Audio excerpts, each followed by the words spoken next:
My son Andre called me 23 times in a single afternoon. Dad, don't do that. Dad, please, stop. Dad, can we talk? But it was already too late to regret anything. It had all started a week earlier, on Father's Day, when he gave his father-in-law a $45,000 car and gave me $20 flip-flops. Yes, you heard that right. $20 flip-flops. While his father-in-law, Mr. Whitaker, received the keys to a shiny black BMW, James, the man who had raised that boy since he was 5, received blue plastic flip-flops in a crumpled paper bag. But let me tell you exactly how it all happened, because what I did afterward left everyone in shock. It was Sunday morning when Andre sent me that message. Dad, swing by the house after lunch. I've got something for you. I thought it would be the same as always, a family meal. Maybe that recognition I'd been waiting for all these years. How naive I was. I got up early that morning, like I always do. At 70, sleep isn't the same. I shaved carefully. I put on my favorite white shirt, the one Andre had given me years back when he still cared what I thought of him. I even dabbed on a little of that cologne my late wife, Evelyn, used to praise. I stopped by the corner bakery and bought that chocolate dessert he loved as a kid. Miss Lillian, the owner, smiled at me like always. For Father's Day, right, Mr. James? She asked if Andre had prepared something special for me. I'm sure he has, I answered, feeling a warmth in my chest that would soon turn to ice. I arrived at his house with a smile on my face, carrying the dessert as tenderly as if it were the most valuable gift in the world. The door was open, and I heard laughter coming from the backyard. Laughter that didn't include me. I walked around back, and what I saw shattered my heart into 1,000 pieces. There was my 35-year-old son handing the keys to that shiny black BMW to Mr. Whitaker, his father-in-law. A car that easily cost $5,000. The same money I had used to pay for his engineering studies. The same money I had spent when he was out of work for 8 months. Happy Father's Day, sir, Andre shouted as Mr. Whitaker hugged my daughter-in-law Serena, all of them laughing as if it were the most natural thing in the world. I stood there like a stranger at my own son's celebration, watching how the man who had raised that boy since he was 5 was completely invisible. Mr. Whitaker stroked the hood of the car as if it were pure gold. Oh, son, you shouldn't have spent so much money on me, he said with a smile that reached his ears, but his eyes gleamed with satisfaction. Serena took photos from every angle, already planning to show off on her social media. What a generous son-in-law I have, she said while recording videos. And Andre, my own son, glowed with pride as if he had just conquered the world. You deserve it, Mr. Whitaker. You've always been like a father to me. Those words hit me like a punch in the stomach, like a father. And what was I then? They finally saw me. Dad, you're here, Andre said, as if suddenly remembering my existence. He came over with a small crumpled paper bag in his hand, the kind of bag you get at a dollar store. Here, this is for you. The bag weighed nothing, absolutely nothing. I opened it slowly, trying to keep my composure in front of all the guests who were now watching me with curiosity. Inside, I found those blue plastic flip-flops and a folded note. The flip-flops still had a tag that said $19.99. The note was even worse. Dad, I know you don't like expensive things. I hope these last you a long time. Happy Father's Day. With love, Andre. The silence was deafening. Everyone looked at me, waiting for my reaction. Mr. Whitaker kept caressing his new car.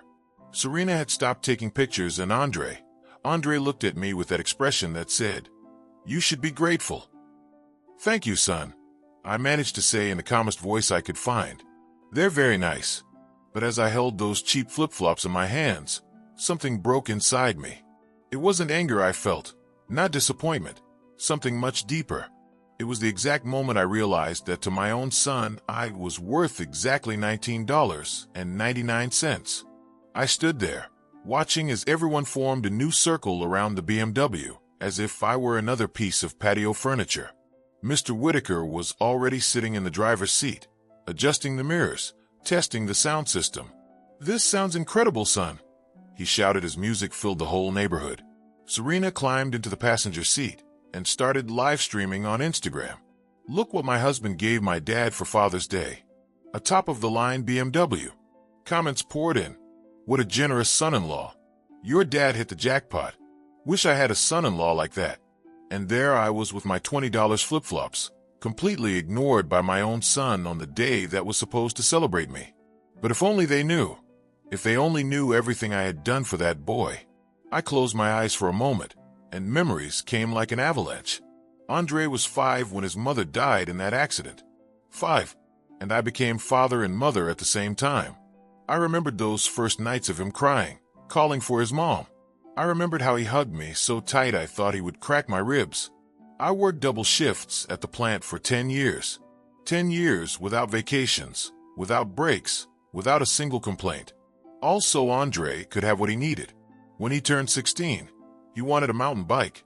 Not just any bike, a specific one that cost $800. I earned $10,000 a month, but I bought it for him. I ate beans and rice for 2 months, but he got his bike. When he graduated high school, he wanted to study engineering at the most expensive private university in the city. Dad, that's where my future is, he told me. The cost was $30,000 a year. I sold his mother's car, that blue Civic she loved so much, to pay for the first year. I worked night security on top of my regular job to pay for the other 3 years. When he married Serena, he needed $15,000 for the wedding. Dad, I'm only getting married once, he told me. I took out a personal loan I'm still paying. When they bought their first house, I gave them $0,000 for the down payment. When Serena got pregnant and they lost the baby, I paid all the medical expenses the insurance didn't cover. When Andre lost his job 3 years ago, I not only paid their mortgage for 8 months, I also bought their weekly groceries. Serena kept going to her salon, kept buying expensive clothes, kept living like nothing had happened, and I kept paying for everything without saying a word. Every birthday, every Christmas, every anniversary, I was the one who showed up with the most expensive gift. Not because I had money to spare, but because I thought that's how I showed my love. I thought that way my son would know how important he was to me.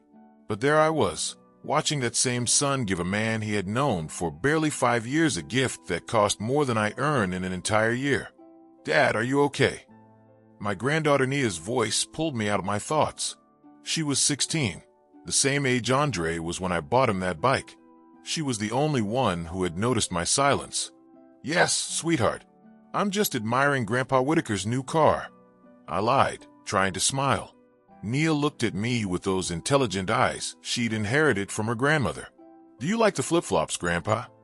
They're perfect, I answered, but my voice cracked a little. She leaned in and whispered in my ear. Dad should have gotten you something better. You're the best grandpa in the world. Those words broke my heart. A 16-year-old girl understood something my grown son couldn't see. The party went on. Mr. Whitaker kept showing off his new car. Andre kept receiving congratulations for being so generous. And Serena kept live streaming like she was the star of a movie.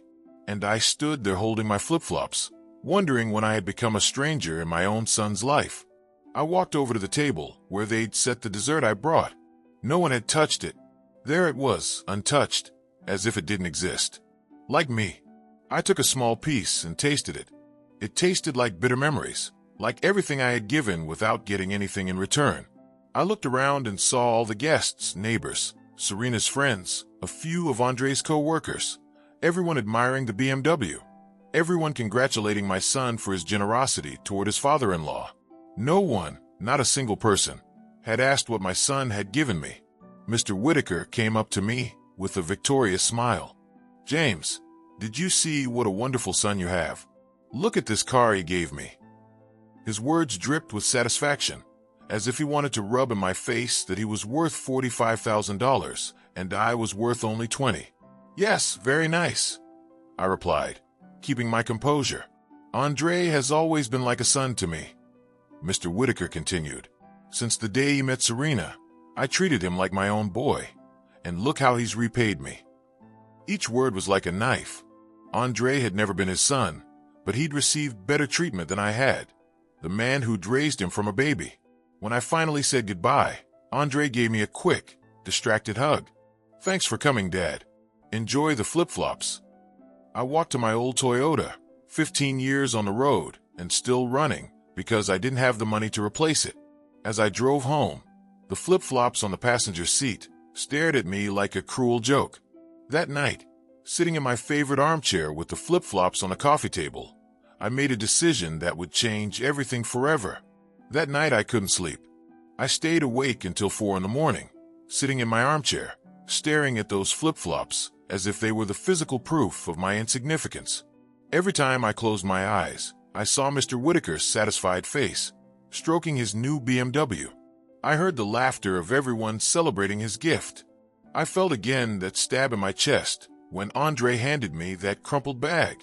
I got up and went to my bedroom. I opened the closet and took out an old shoebox I'd kept for years. Inside were all the receipts, all the paperwork, all the evidence of what I had invested in my son's life. Not because I'm a resentful man keeping score, but because my late wife taught me to save everything for the taxes. I spread the papers out across the bed and started reviewing. The first receipt I found was from when Andre was 8. Swimming lessons, $200 a month for 2 years. "Dad, I want to be like Michael Phelps," he told me. He never became a swimmer, but I paid every last cent. Here was the receipt for the computer I bought him when he was 12, $500 in 1999. A fortune for me back then. "It's for doing my homework, Dad," he promised. He used it more for video games than for studying, but I paid for it faithfully in 12 installments. The university bills, $30,000 a year for 4 years. $120,000 total. Here were the loan statements I'd taken out, the overtime I'd worked, the weekends I missed resting to cover each semester. The wedding receipt, $15,000 for a 6-hour day. Here was the proof of the other loan I had to take, the one I'm still paying in my 70s. The receipts from when I helped with the house, $000 for the down payment, plus $5,000 for furniture, plus $3,000 for the air conditioning, plus $2,000 for the backyard fence.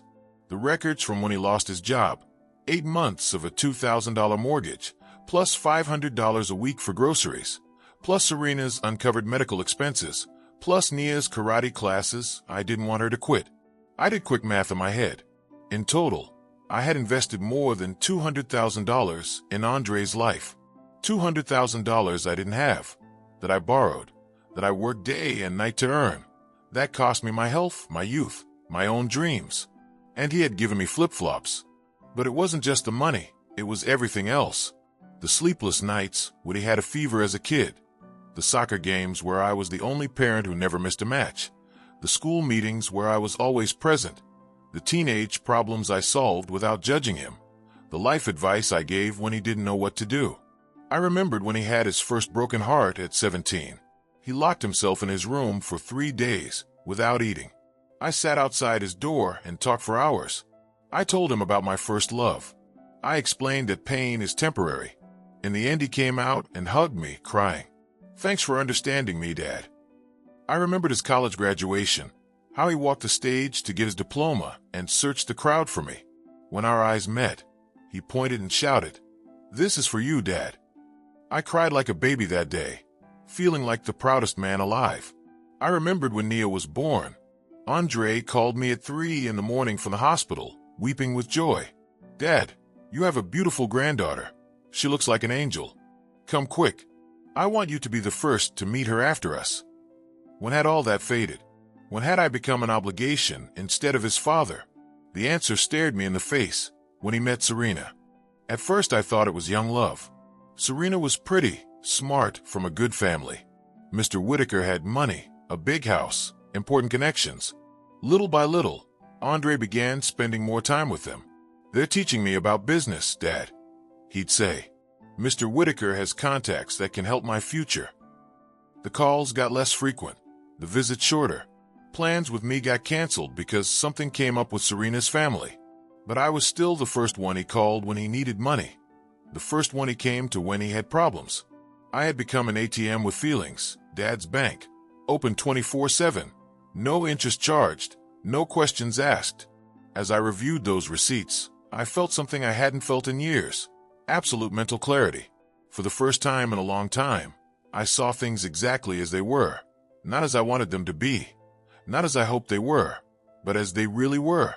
Andre had made a choice. It wasn't a mistake. It wasn't an oversight. It wasn't that he forgot to get me something better. He consciously chose to give Mr. Whitaker a $45,000 car and me $20 flip-flops.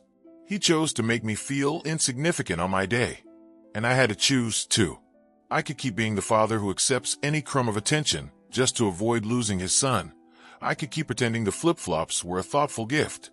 I could keep lending money he'd never pay back, paying bills that weren't mine, being invisible until they needed me. Or I could choose my dignity. I looked at the clock. It was 5 in the morning on Monday. The bank opened at 9. I had 4 hours to decide what kind of man I wanted to be for the rest of my life. I got up, showered, put on my best suit, ate breakfast calmly for the first time in weeks, and waited for the bank to open. At 9 sharp, I stood in front of Community National with a folder full of documents in my hand. I told the account manager I wanted to cancel all automatic transfers I had scheduled. All of them. Are you sure, Mr. James?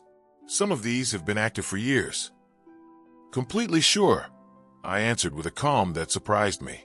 The $500 monthly transfer I sent Andre, just in case. Canceled. The emergency credit card I had co-signed, his personal spending lifeline, canceled. The joint savings account where I deposited money each month for Nia's future, money Andre dipped into whenever he ran dry, frozen and transferred entirely to my name. The life insurance where Andre was the sole beneficiary, changed so everything would go directly to a charitable foundation. Anything else, Mr. James? Yes, I said, taking out the extra credit cards I had given Andre over the years. Cancel all of these immediately. As the manager processed each cancellation, I felt as if invisible chains were being cut from my ankles. Every canceled made me breathe a little easier. When I left the bank at 11, I felt like a new man. There was no rage in my chest, no sadness, just a strange sense of freedom I hadn't felt in decades. I walked slowly to my car, breathing the fresh morning air like it was the first time. But I knew what I'd done was only the first step. Andre would notice soon, very soon, that something had changed.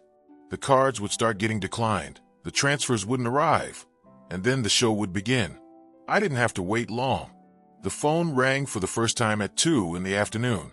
It was Andre, but I didn't answer.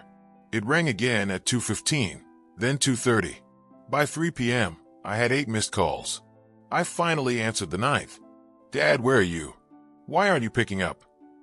His voice sounded anxious, worried, not like the voice of someone who had given me $20 flip-flops the day before.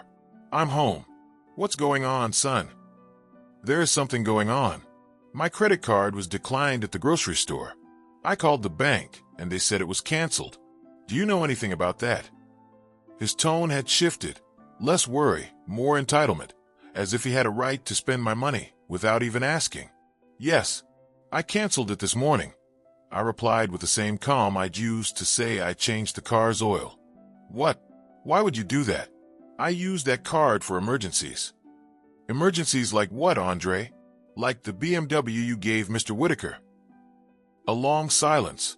I could hear his breath quicken. Dad, that has nothing to do with it. I paid for that gift with my money. Your money. The same money you managed to keep because you don't pay rent. You don't pay your insurance. You don't cover most of your expenses because your father covers them. That's not fair, Dad.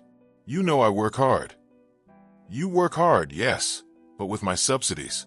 Tell me something, Andre. How much of my money did you use last month? Another silence, longer this time. I don't keep track of that, Dad. We're family. You're right. We are family. That's why I thought Father's Day deserved better than flip-flops. It was just a gift. I didn't think you'd get so dramatic about it. Dramatic. The word hit me like a slap. To him, my pain was drama. My disappointment was exaggeration. My feelings didn't matter. It's not drama, son, it's dignity. And today I decided to get mine back. What does that even mean? It means that from today forward you're going to live on your money, without my transfers, without my cards, without my subsidies. Let's see how easy it is to buy BMWs when you're actually paying your own bills. You can't do this. I have responsibilities. I have a family. I also have responsibilities, and my primary responsibility is to myself, something I forgot for 30 years. Dad, please, can we talk about this? Come over and we'll discuss it like adults. No, Andre. I'm not going to run every time you call. I'm not going to solve your financial problems anymore. I'm not your personal bank. You're my father. Parents are supposed to help their kids. Parents help their kids. Kids respect their parents. You chose to treat me like an ATM.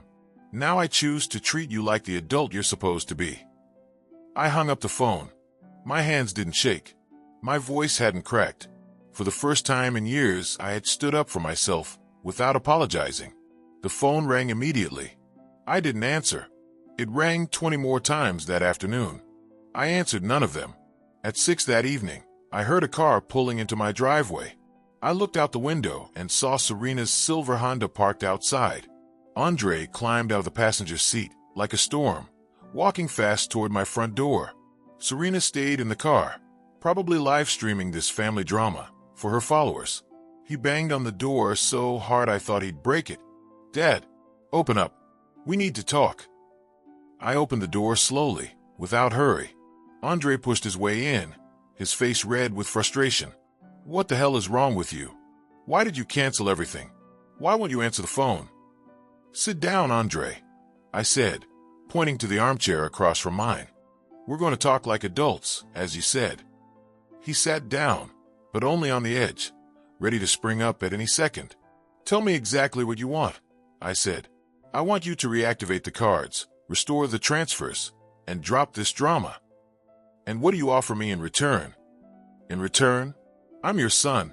You don't need anything in return. Oh, but apparently I do. Because I'm expected to give everything without asking for anything back. Interesting concept of family. That's not what I meant, Dad. It's just you've always been there. That's what I'm used to. Normal, huh? I said quietly. It's also normal to buy your father-in-law a BMW and give your own father flip-flops. I told you that has nothing to do with this. It has everything to do with it, Andre. It's about priorities. It's about respect. It's about value. I stood up and walked to my bedroom, coming back with the old shoebox filled with receipts. I placed it on the coffee table between us. Do you know what this is? I asked. He frowned. No. These are all the receipts from every cent I've spent on you for the last 30 years. Do you want to count them together? His face changed. For the first time since he arrived, he looked uncomfortable. Dad, we don't need to keep score. We're family. You're right. We don't need to keep score. But you do need to understand something. Yesterday, you showed me exactly how much I'm worth to you. $19.99. It was just a gift. It was a statement, and I'm giving you mine. He went quiet for the first time since walking in. I could see the gears turning in his head, searching for a way to twist the situation back in his favor. Fine, he finally said, voice softer. I'm sorry about the flip-flops. It was a mistake. Next time I'll buy you something better. There won't be a next time, Andre. What do you mean? I mean I'm done waiting for crumbs of your attention. I'm done begging for respect. I'm done paying to be loved. He jumped up, angry again. This is ridiculous. You're destroying our family over a gift. No, son. You destroyed our family when you decided I was worth less than a stranger. I'm just acknowledging reality. Mr. Whitaker isn't a stranger. He's my wife's father. And I'm your father, the man who raised you, who paid for everything you have, who never said no to you. And what does that make me? The guy who deserves cheap flip-flops. Enough about those damn flip-flops. You're right, enough. Because from now on there will be no cheap gifts or expensive ones. There will be no gifts at all. Andre stood in the middle of my living room, looking at me like he didn't recognize the man in front of him. His eyes darted from my face to the shoebox of receipts, trying to process what he'd just heard. You can't be serious, he said finally, his voice smaller now. I've never been more serious in my life. Dad, please. I know I messed up, but you can't punish me like this. I've got bills, I've got responsibilities. And I'm 70 years old, with a bank account that reflects 30 years of putting your responsibilities before mine. He sat down again, this time really sitting, his body heavy, his shoulders slumped. For the first time, he looked like he was actually listening. "I didn't know you felt that way," he said. "You didn't know? Yesterday you gave me flip-flops worth $20 on the same day you gave a BMW to a man you've known for 5 years. You didn't know that would hurt me. I thought you'd understand. I thought you'd know I did it for strategic reasons, to keep a good relationship with Serena's family." "Strategic," I repeated, my voice cold. "Humiliating your father is strategic." "I wasn't trying to humiliate you. I was trying to impress Mr. Whitaker. He's got connections that can help my career." And there it was, the naked truth, raw and ugly. My dignity was the price tag on his ambition. "So you sacrificed me for convenience?" "Don't say it like that, Dad. You've always been there.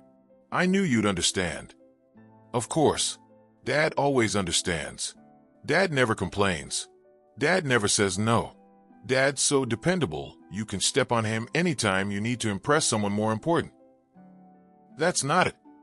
"It's exactly that, Andre. And it's worked because I've allowed it for decades." He looked down at his hands, silent. For once, he had no words. I could see he was finally beginning to understand the gravity of what he'd done, but I couldn't tell if he felt remorse or just fear of the consequences. "What can I do to fix this?" he asked finally. "You can't fix this, son. You can't undo 30 years of taking me for granted. You can't erase the moment you decided it was worth less than pleasing your father-in-law. But I can change. I can be better. You can be better with the next person you love. With me, it's too late." "Don't say that. I'm your son. I'll always be your son. Biologically, yes. Emotionally, I'm not so sure anymore." The words hit him hard. I saw it in his face. The slight recoil, the way his shoulders sagged. Good. Let him feel a fraction of the pain he'd caused me. "Dad, please, let me make it up to you. Let me prove I can be the son you deserve." "With what money?" "Because as I understand it, my money is what allowed you to be so generous to others." "I'll earn it. I'll work extra hours. I'll get a second job." "For what? To buy me expensive gifts to prove you love me? I don't need your bought love, Andre." "It's not bought love, it's real love. Real love doesn't humiliate the people it loves. Real love doesn't use people like ATMs. Real love doesn't sacrifice someone's dignity just to look good in front of others." He started pacing back and forth in the living room. I could see the desperation growing in him. "Okay, you're right. You're completely right. I've been selfish. I've been unfair. Is that what you want to hear?" "I don't want to hear anything, Andre. I don't need your apologies. What I need is peace. And how do I get your forgiveness?" "You can't. Forgiveness is something I give when I'm ready, not when you need it." "So what then? I'm not your son anymore. We don't have a relationship anymore. You can be my son again when you learn how to act like one. Until then, you're just a 35-year-old man who needs to learn how to live without Daddy's bank account." "This is cruel. Cruel." I let out a bitter laugh. "Do you know what's cruel, Andre? Cruel is giving a BMW to a stranger and flip-flops to the man who sacrificed everything for you. Cruel is using your father's money to impress people. Cruel is calling your father's pain drama. I get it. I get that it was wrong. What else do you want? I want you to leave my house and not come back until you can come without needing anything, without asking for anything, just because you want to be with me." "And when will that be?" "I don't know. Maybe never." He turned toward the door, but stopped and looked back at me. "What if I really need you? What if there's a real emergency?" "Then call Mr. Whitaker. Maybe his new BMW can lend you some money." "Dad, please, leave, Andre. We've said everything there is to say." He opened the door, but before walking out he said, "You'll regret this. You'll end up alone." "I'd rather be alone," I said quietly, "than feel alone while surrounded by you." He slammed the door, so hard the whole house shook. Through the window, I watched him get into Serena's car. She peppered him with questions I couldn't hear, but by her gestures, she was furious. They drove off, and the house fell silent again. I sat back in my chair and, for the first time in hours, smiled. It wasn't a happy smile, it was relief. The kind you feel when you finally take off shoes that have been hurting your feet all day. That night, I slept better than I had in years. But deep down, I knew this was just the beginning. Andre wasn't going to give up that easily. He had too much to lose to accept my decision without a fight. And he was right. The next 2 weeks were an emotional roller coaster. The next 2 weeks tested every ounce of my resolve. Andre cycled through every tactic imaginable, trying to get me to change my mind. First came guilt. He sent long, emotional text messages. Dad, I'm struggling. Things are tight. Serena's worried. Nia keeps asking why you're mad at us. When guilt didn't work, he tried nostalgia. He flooded my phone with old photos. Him as a baby in my arms. His high school graduation. His wedding day. Each photo had a message attached. Remember when we were happy? Remember when we were a family? When that failed, he switched to intimidation. Serena called me one night screaming that I was an old, selfish man destroying her family. She said Andre was depressed because of me. Then came the intermediaries. Mutual friends, neighbors, even Pastor Coleman from the church called me, urging me to forgive. To remember family comes first. But I didn't budge. Every call I ignored, every message I read without replying, every guilt trip I rejected made me stronger. And then came the move I didn't expect. It was a Saturday afternoon. I was sitting in my backyard, quietly reading, when I heard soft footsteps on the grass. I thought it was Andre again, ready for round 2. But when I looked up, I froze. It was Nia. She walked toward me slowly, eyes red and swollen from crying. "Grandpa," she said in a trembling voice that broke my heart. I stood immediately and hugged her. Her small body shook against mine. "What's wrong, sweetheart? Why are you crying?" "Dad said you don't love me anymore." The words hit me like a blow to the chest. "What? Who told you that?" "Dad. He said you're mad at us. That you won't come to my birthday or my graduation because you hate our family now." For a moment, rage flared so strong I thought my heart might burst. Andre had used his own daughter as emotional leverage. He'd manipulated a 16-year-old girl into coming to plead on his behalf. "Sit down with me, Nia," I said, leading her to the patio chairs. "We need to talk like adults." She sniffled and wiped her tears on her sleeve. "Nia, have you ever seen me treat you badly? Have I ever yelled at you or made you feel like I didn't love you?" She shook her head. "No, Grandpa. You've always been amazing to me." "Then do you really believe I'd suddenly stop loving you overnight because your dad upset me?" She hesitated. "No, but Dad said you were so angry that..." I took her hand gently. "Sweetheart, I'm disappointed in your dad, yes. But my disappointment in him has nothing to do with you. You did nothing wrong." "So you'll come to my birthday?" she asked, hopeful.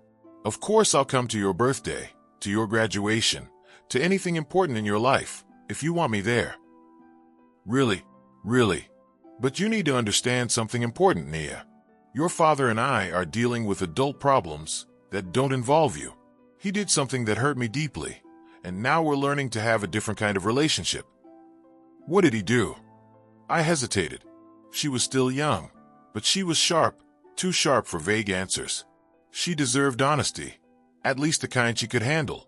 "Your dad made me feel like I wasn't important to him anymore," I said slowly. "He treated me like my love, and sacrifices didn't matter. I decided I deserved better than that." Her eyes widened. "Because of the flip-flops." Ah, so she knew. The flip-flops were just a symbol, my love. The real issue is that your dad forgot that people who love us deserve respect. "I told him it was wrong," she said quietly. "I told him he should have gotten you something better." "And what did he say?" "That I don't understand because I'm too young." I smiled sadly. "Well, you understand more than most adults I know." She looked down, thoughtful. "Grandpa, you're right. He shouldn't have done that. But I think he feels bad now." "I'm sure he does. But feeling bad doesn't erase what happened. What matters is what he does next." She nodded slowly, absorbing every word. Then she asked, "Can I still come visit you even if Dad doesn't?" "Of course. In fact, I'd love that. We could cook together, watch movies, talk, just like now." Her expression softened. "Dad said if I visit you, I'm taking your side. I sighed deeply. This isn't a war, Nia. There are no sides. I'm not fighting with you or your mom. I'm just setting boundaries with your dad. What are boundaries? Boundaries are how you decide what kind of behavior you'll accept. You don't let people cross those lines. For example, I've decided I won't give money to anyone who doesn't respect me. Oh, like when I tell my friend Marcus not to yell at me. And if he does, I stop talking to him. Exactly like that. So your boundary with Dad is no money until he respects you. That's one of them, yes. She nodded seriously. That seems fair. Really fair. If someone used my money to show off to other people while treating me badly, I'd stop helping them too. Her words filled me with quiet pride. That kind of wisdom, at 16, was rare. Then she looked at me again, her brow furrowed. Grandpa, can I say something you might not like? Of course. I think Dad's scared. Scared? Of what? Of having to actually live on his own money. Of Mom finding out he doesn't make as much as she thinks. Of Grandpa Whitaker realizing he's not as successful as he pretends. I blinked, stunned by her insight. Why do you think that? Because last night I heard him on the phone asking about loans. He sounded desperate. Then Mom asked why Grandpa Whitaker couldn't lend him some money. And Dad yelled, "He's not my personal bank." Irony. Bitter, perfect irony. Andre finally knew what it felt like to be treated like a bank. Life has a cruel way of teaching lessons. Nia, does your dad know you came to see me? No. I told him I was going to my friend Kayla's house. I didn't want him to stop me. Would he have? Probably. He's really mad at you. Says you're being stubborn. And what do you think? She hesitated, then said softly, I think Dad made a big mistake and doesn't know how to fix it without admitting he was wrong. I smiled. You're too wise for your age. Mom says it's because I spend too much time around adults instead of acting like a regular teenager. Your mom's right, but that's not a bad thing. It means you see things clearly. We spent the rest of the afternoon together. We cooked dinner, nothing fancy, just pasta with tomato sauce and garlic bread. Then we watched an old movie I loved and talked about her plans for college. It was the most natural, peaceful conversation I'd had in weeks. When it was time for her to leave, she hugged me tight. Thank you for explaining everything, Grandpa. I understand now. Thank you for coming, sweetheart. And remember, you can always visit me, whenever you want. Even if Dad gets mad. Even if he does. You're old enough to decide who you want to see. And no one, not even your dad, can stop that. She smiled, wiped a tear, and started walking toward the bus stop. I stood at the door watching her go, pride and sadness twisting inside me. That conversation changed something in me. Talking with Nia gave me clarity. Her honesty made me realize I wasn't crazy, that my feelings were valid, that my limits were fair. But she also gave me new information. Andre was desperate, financially unstable, and that desperation made him unpredictable. I didn't have to wait long to confirm it. Monday morning, as I sipped my coffee and read the paper, the doorbell rang. I looked out and saw Serena standing there. She was dressed like she'd just come from an important meeting. Heels, crisp white blouse, hair perfect. I opened the door, but didn't invite her in. Serena, what can I do for you? We need to talk, Mr. James. About what? About this tantrum you're throwing. About how your pride is hurting innocent people. Her tone was sharp, patronizing, like she was scolding a child. Tantrum? Pride. I repeated slowly. Interesting way to describe self-respect. Call it what you want, she said, folding her arms. The point is, you need to stop this nonsense now. Otherwise, you're going to lose your family forever.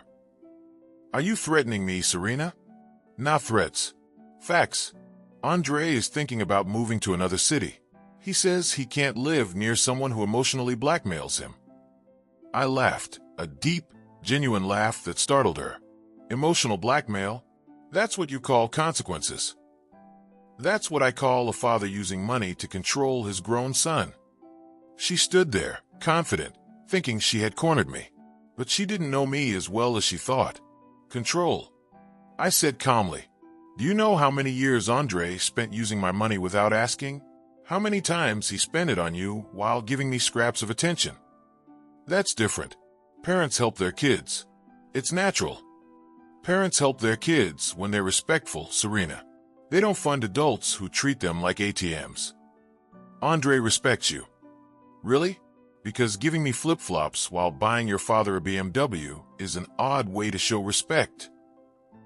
Her mask cracked for a moment. Are you seriously going to destroy a family over a pair of shoes? I'm not destroying anything. I'm simply refusing to finance my own humiliation. Her eyes flashed with anger. You're just a bitter old man. And you're a woman too used to living off someone else's money. I replied quietly. I guess now you'll have to learn to live on what you and Andre actually earn. Her face turned crimson. You know what? She said sharply. You're right. I did get used to the extra help. And do you know why? Because Andre told me that's how you show love. He said you enjoyed helping us, that it made you feel useful. I froze. He told you that? Yes. He said if we refused your help, you'd feel rejected, that you needed to feel needed. That was new. Andre had lied to justify taking my money. And you believed him? I asked. Of course. He's my husband. It made sense. Lots of older parents feel good helping their kids. Did it ever occur to you to ask me directly if that was true? Why would I? Andre knows you better than anyone. Apparently, he doesn't know me at all. She went quiet. For the first time, I saw her uncertainty flicker through the anger. Maybe, just maybe, she was beginning to realize her husband had been lying to her too. She stood there silently, her perfect posture faltering for the first time. I could see the conflict in her eyes, anger mixed with confusion, pride mixed with a dawning awareness that the story she'd been told wasn't quite the truth. So, she finally said, her tone softer but still defensive. You never wanted to help us? I wanted to help you, I answered honestly. At the beginning, when I thought it was temporary, when I believed Andre would eventually stand on his own 2 feet, but it stopped being help and turned into dependency. It became an expectation, a way of life. But you never said anything. How could I? Every time I offered money, Andre acted grateful. He said how much it meant to him, how he'd repay me when things got better. I wanted to believe that. I thought he truly appreciated it. And he didn't. No, I said quietly. He appreciated the money, not me. Her lips pressed into a thin line. That's unfair. Andre loves you. Maybe. But Andre loves what I do for him more than who I am. If he truly loved and respected me, he wouldn't have humiliated me in front of your whole family, for a man he's known barely 5 years. Serena exhaled slowly, her confidence slipping away. Maybe it was a bad decision, but he didn't mean to hurt you. There's a difference between making a mistake and making a choice, Serena. Buying your father a BMW while giving me flip-flops wasn't a slip-up. It was deliberate. She looked down at the porch for a long moment, then back up at me. Can I ask you something? Of course. Is this really just about the flip-flops, or is it something else? That was the first intelligent question she'd asked since she arrived. The flip-flops were just the drop that spilled the cup, I said. But the cup had been filling for years, with being treated like a guest in my own son's life, with being called only when money was needed, with being excluded from real family moments, with never being asked how I felt. The flip-flops were just the final reminder that I've become invisible. She nodded slowly, as if she couldn't deny that. So what now? Now, I said. I'll be part of the lives of people who value me. Nia will always be my granddaughter. You could still be my daughter-in-law, if you learn to see me as a person, not a resource. And Andre can still be my son when he learns to act like one. Serena folded her arms again, though her defiance had softened. And what would Andre have to do to earn your forgiveness? It's not about forgiveness, I said. It's about respect. Andre would have to show me he sees me as his father, not his financier. And how would he do that? That's not for me to tell him. I'm done writing instruction manuals on how to love me properly. That's his journey. This is all very complicated, she murmured. It's actually simple, I said. Either he respects me, or he doesn't. Either he values me, or he doesn't. He can't pick whichever option suits him at the moment. She went quiet again. I could almost see the gears turning. Can I tell you something? She said. Go ahead. My father would never cut me off financially, no matter what I did. Your father, I said, never worked 40 years to fund your adult life, only to be thanked with $20 flip-flops. Her jaw tightened. Touché. Can I ask you something now? I said, yes. Do you really think it was okay for Andre to give me flip-flops while handing your father the keys to a BMW? She hesitated. The silence stretched between us. Then finally she said, no, it wasn't right. And do you think Andre knows that? I think he knows, she admitted quietly. But admitting it would mean accepting he's been treating you wrong for a long time. And that's hard for him. Exactly, I said. And until he can admit that truth, he can't change. Serena sighed. And if he does admit it, if he comes to you, apologizes, says he understands, what then? That would be a good first step, I said. But words are cheap. Change is proven through actions. I don't want apologies. I want behavior that shows respect. She nodded. Fair enough. We stood in silence for a while. Then she looked at me again and said softly, you know, I think you're right about some things. Maybe Andre has been taking advantage of you. Maybe we both have. That's a start, I said gently. She glanced toward the car, where Andre sat waiting, tapping his fingers impatiently on the steering wheel. I should go. Take care of yourself, Serena. As she walked away, I could tell she was thinking hard. Maybe, just maybe, she would finally see me differently. After she left, the house felt quiet again, but not lonely. For the first time since all this began, I felt peace. Someone from Andre's world had finally had a real conversation with me. No yelling, no manipulation, just truth. The next few days passed in unusual calm. No frantic calls, no angry visits. It was as if a silent truce had settled over the family. I used that time to do something I hadn't done in decades. Focus on myself. I realized I'd spent so many years being Andre's father, Nia's grandpa, the provider, that I'd forgotten who James, the man, really was. So I began to rediscover him. One morning, instead of worrying about Andre's bills or Serena's problems, I made myself a proper breakfast. Scrambled eggs with mushrooms, crisp bacon, toast with real butter, and Colombian coffee I'd been saving for a special occasion. I read the entire newspaper, every page, with no rush. That simple act felt luxurious. After breakfast, I went for a walk through the park near my house. I'd driven past it 1,000 times, but had never actually walked there. It was beautiful, tall oaks shading winding paths, a small lake dotted with ducks, people my age exercising, laughing, living. I sat on a bench and just watched the world. A gentle voice spoke beside me. First time here. I turned to see a woman in her mid-60s, elegant but kind-eyed, her silver hair pulled neatly back. Yes, I said. First time actually stopping to enjoy it. It's a good place to think, she said with a warm smile. I come here every morning since I retired. Helps clear the mind. What did you do before you retired? I asked. I was a nurse, 35 years at the General Hospital. And you? I worked at the factory for 40 years. Hard work, but it gave me purpose. And what gives you purpose now? She asked. The question hit me like a jolt. For decades, my purpose had been Andre, working for him, saving for him, fixing his problems. What gave me purpose now? I guess I'm still figuring that out, I said honestly. She smiled knowingly. A man in transition. I went through that after retiring. Suddenly, I wasn't Nurse Lillian anymore. I was just Lillian. Terrifying at first, but freeing once I realized I could define myself however I wanted. How did you get through it? I asked. I started doing things for me. Painting, traveling alone, joining a book club. For the first time in my life, I wasn't living for others. Didn't that feel selfish? At first, she admitted. But then I realized, spending your whole life serving others isn't noble, it's self-destructive. You can't pour from an empty cup, James. Her words struck something deep inside me. How many years had I poured myself dry to fill others? She looked at me thoughtfully. You've lost something recently, haven't you?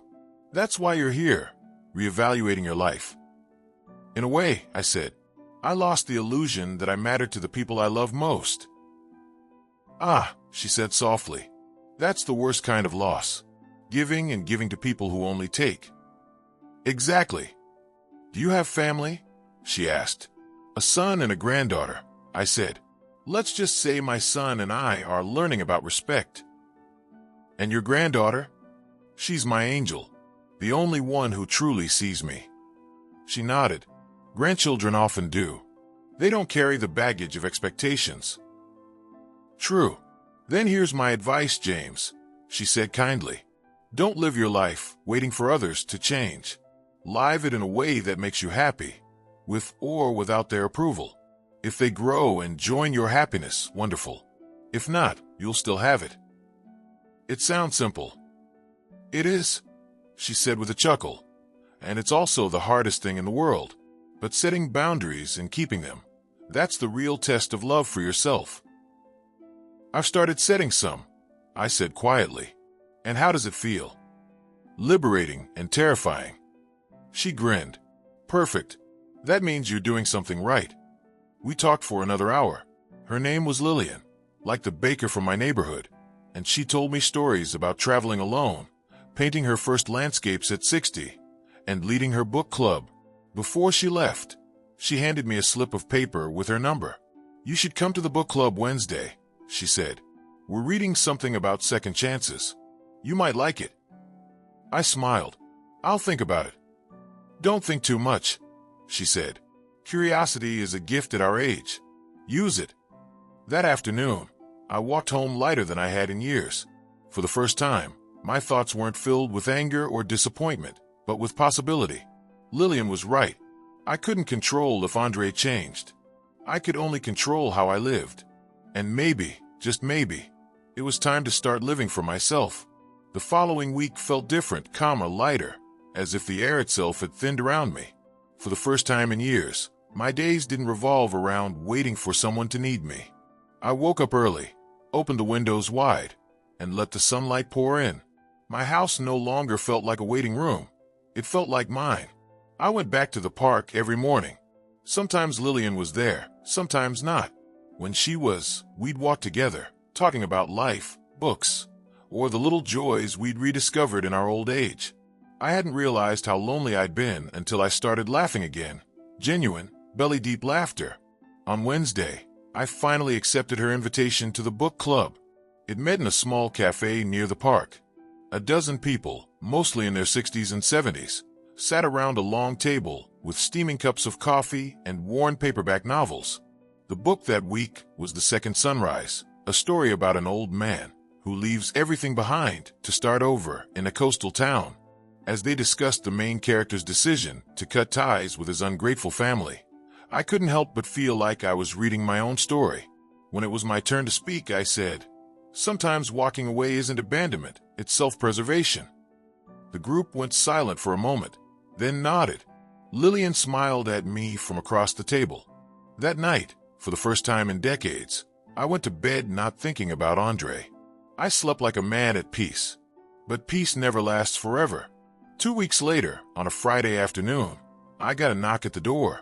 I opened it to find Andre standing there again, but this time, he looked different. His face was pale, his eyes hollowed by exhaustion, his clothes wrinkled as if he hadn't slept in days. For a moment, I almost didn't recognize him. "Dad," he said quietly, "can I come in?"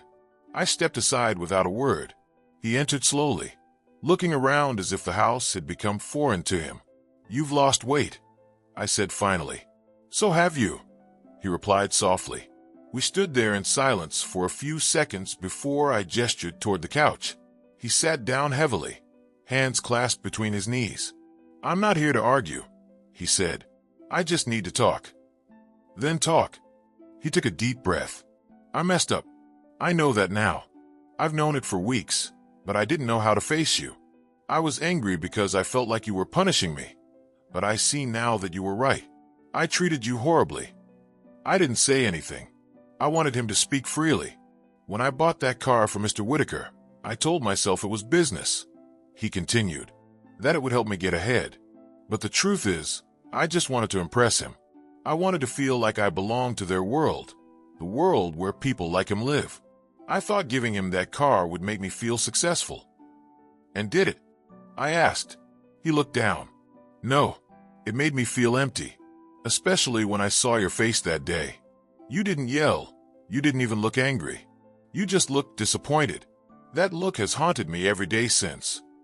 For the first time, his voice cracked. I didn't realize how much I depended on you until you stopped helping me. At first, I was furious. I told myself you were being cruel. But when the bills started piling up, when Serena started yelling because we couldn't keep up our lifestyle, when I had to sell that BMW just to pay the mortgage, I finally understood what you'd been carrying all those years. He paused, rubbing his hands together nervously. I thought I was doing you a favor by taking your money, like I was letting you feel needed. That's what I told Serena. That's what I told myself. But it wasn't true. I was taking advantage of you. I was selfish, entitled, blind. I took a slow breath. And what made you finally see that? He gave a bit of laugh. When I realized Mr. Whitaker wouldn't even take my calls after I sold the BMW. Turns out generosity only goes one way in that family. And when I asked him for help, he said, Andre, you should learn to stand on your own. I couldn't help but smile, just slightly. Poetic justice. Yeah, he said, looking ashamed. I guess I had to learn the hard way. Serena and I have been fighting constantly. She blames me for everything, and maybe she's right. I've been lying to her for years about money, about how much you were helping us, about how deep in debt I really was. What about Nia? I asked softly. She's the only one still talking to me, he said. She told me she visited you. She said you explained everything to her. I was angry at first, felt betrayed, but then she told me something that broke me. She said, Dad, Grandpa doesn't hate you. He just loves himself enough not to let you hurt him anymore. My chest tightened at that. She's right, I said. I know. That's why I'm here. Not to ask for money, not to beg you to undo what you did. I just want a chance to start over. I want to rebuild our relationship, not because I need you, but because I finally want you in my life. He looked at me with tear-filled eyes. I don't deserve forgiveness, but I'm asking for a chance to earn it. I stayed silent for a long moment, staring at the son I'd raised, the man who had broken my heart and was now trying to mend it. Do you know why it hurts so much, Andre? I said quietly, because I never expected perfection from you. I just wanted you to remember where you came from and who helped you get there. I know, he whispered, and I forgot. I got so caught up trying to prove something to everyone else that I lost sight of the one person who never asked me to prove anything. Me. He nodded. I can't pretend this conversation erases the past, I said. Trust isn't something you can glue back together overnight. I'm not asking for that, he said quickly. I just want to try. I'll do whatever it takes to show you I mean it. I studied him. For the first time in years, I didn't see arrogance or entitlement. I saw humility, fear, honesty, maybe even love. All right, I said finally. We'll take it one step at a time. He exhaled, relief washing over his face. Thank you, Dad. But understand this, I added firmly. There will be no more money. No cards, no transfers, no bailouts. If you want a relationship with me, it has to be built on respect, not dependency. He nodded. I don't want your money anymore. I want your respect, and maybe, one day, your forgiveness. I reached out my hand. Then let's start there. He took it, his grip trembling. We sat in silence for a long time after that.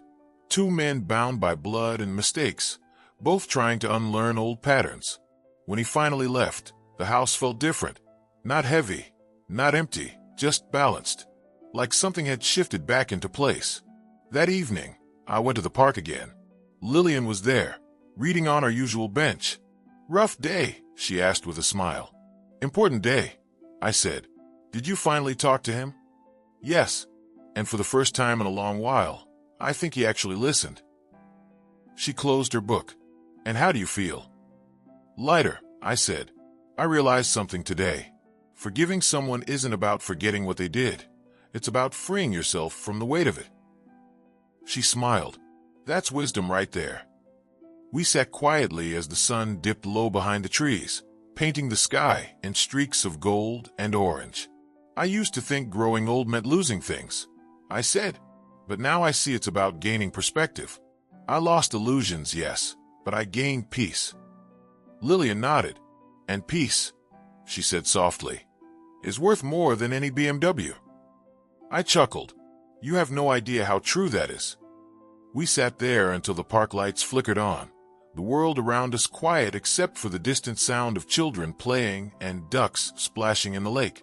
For the first time in a long, long time, I wasn't thinking about what I'd lost, but about what I still had. A second chance. Not just with my son, but with myself.